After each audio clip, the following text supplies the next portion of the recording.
So probably the most important thing is the clutch control. I always say when you're riding in slow conditions, one finger on the clutch so you can grip the bar, you've always got it covered. That's where more of the control comes from than the throttle. You can have the throttle wide open, but you can controlling it on the gas, and you're going to get instant power from that. You can react a lot quicker with the clutch than you can with the throttle. By the time you've twisted the gas, it's a bit of a delay before the power comes in, but if you build the power up first, that clutch control is more or less instant. So we're going to do an exercise of just slow riding. We're going to try and do a figure of 8, so we've got turns both directions. Nice space here, and the goal is to get on that full lock either direction in a nice smooth controlled way, holding the clutch on that biting point, which is critical. When you get that control, the clutch isn't in or out, you're never disengaging the clutch, you're just holding it on that biting point, just small movements with a finger just to adjust your speed and your balance, but just holding it on that biting point. There's quite a space where the clutch is just slipping, as you can adjust that space to adjust your speed a little bit, but it's quite a bit where you can, before it actually disengages, you're trying to hold it on and you can adjust your speed.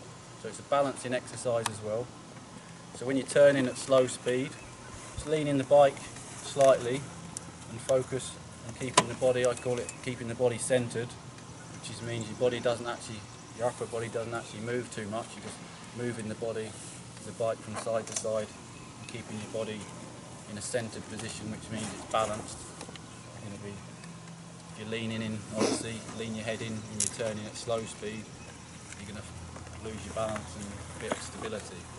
Obviously this is different when you're going fast. If you've got a berm, you can lean in with the bike, you've got the speed to hold you in that position, but slow riding, keeping the body centered and low on the bike as well. It's obviously a lot easier to balance when you're low on the bike, your knees are bent, your knees are ready to absorb anything. I always say try and keep your weight over the back end as well, rear tyre pushing in for grip.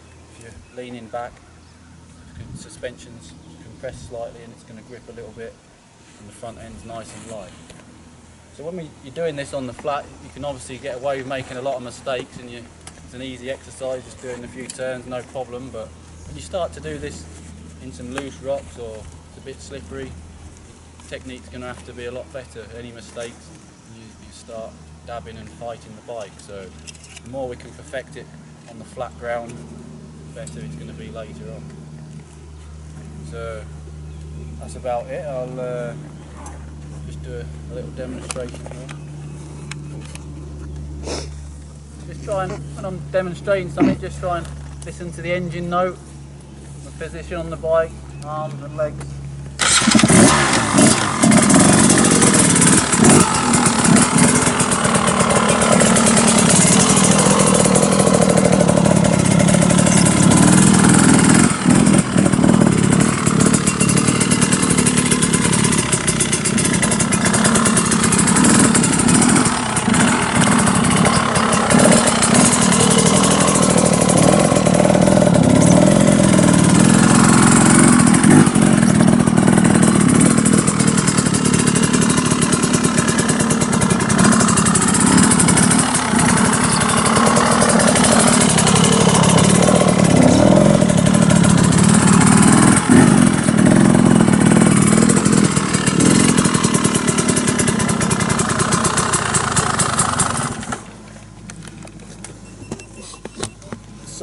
Another really important thing to remember is one finger on the front brake as well.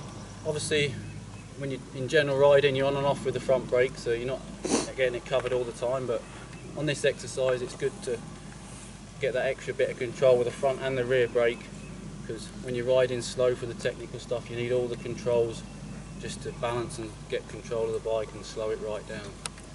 I think that's probably the most common mistake I see, is slow riding. Going too fast, you haven't got time to think, you haven't got time to use your suspension. So first thing to do is get control of the clutch and slow the bike right down and get a nice smooth turn on the flat. So it's a nice area here, nice and soft if you drop it.